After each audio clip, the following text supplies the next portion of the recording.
ମୁଁ ସୌରଭ ବେହେରା ମୁଁ AWPL ର ଫାଇଟର। ଚାଲନ୍ତୁ ଜାଣିବା ଆଜି ଗୋଟେ ବଡ଼ ରେଜଲ୍ଟ ମିଳିଛି। ଚାଲନ୍ତୁ ସେ ରେଜଲ୍ଟ ବିଷୟରେ ଜାଣିବା। ସାର୍ ଆପଣଙ୍କ ନାଁଟା କ'ଣ?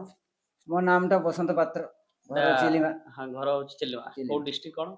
ଡିଷ୍ଟ୍ରିକ୍ଟ ମୟୂରଭଞ୍ଜ। ମୟୂରଭଞ୍ଜ। ଆପଣଙ୍କର ପ୍ରୋବ୍ଲେମ କ'ଣ ଥିଲା? ପ୍ରୋବ୍ଲେମ ମୋର ବର୍ଷେ କଡ଼ ହେଲାଣି ଏସିଡ ଝାଡ଼ା ଏରକ ହଉଥିଲା।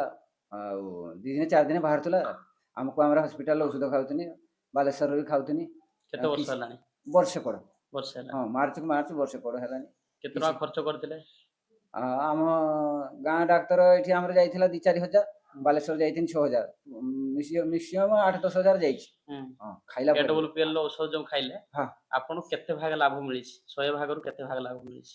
100 ଭାଗରୁ ମତେ ବର୍ତ୍ତମାନ ବି ଆପଣଙ୍କ 75 ଭାଗ ଲାଭ ମିଳିଛି। କେତେ ଦିନ ଖାଇଛନ୍ତି? 19 ଦିନ ହେଇଗଲା। 19 ଦିନ ଖାଇଛନ୍ତି, 75 ଭାଗ ଲାଭ ମିଳିଛି। କ'ଣ କ'ଣ ଖାଇଛନ୍ତି? ଗୋଟେ ଆପଣ ଦେଇଥିଲେ ଆମର ତ୍ରିଫଳା ଖାଇଛନ୍ତି। ଆଉ କ'ଣ? ଆଉ ଗୋଟେ ଆପଣ ଏଇଟା ଦେଇଥିଲେ ଲିଭର ଡକ୍ ଖାଇଛନ୍ତି। ଆଚ୍ଛା, ଆଉ ଗୋଟେ ଏଟା ଆପଣ ଦେଇଥିଲେ ଏଲୋଭେରା। ଆଚ୍ଛା, ଆଉ କ'ଣ? ଡିଜି ଡକ୍ ଆଉ ଗୋଟେ ହେଉଛି ପଞ୍ଚତୁଳସୀ। ଏତିକି ନା?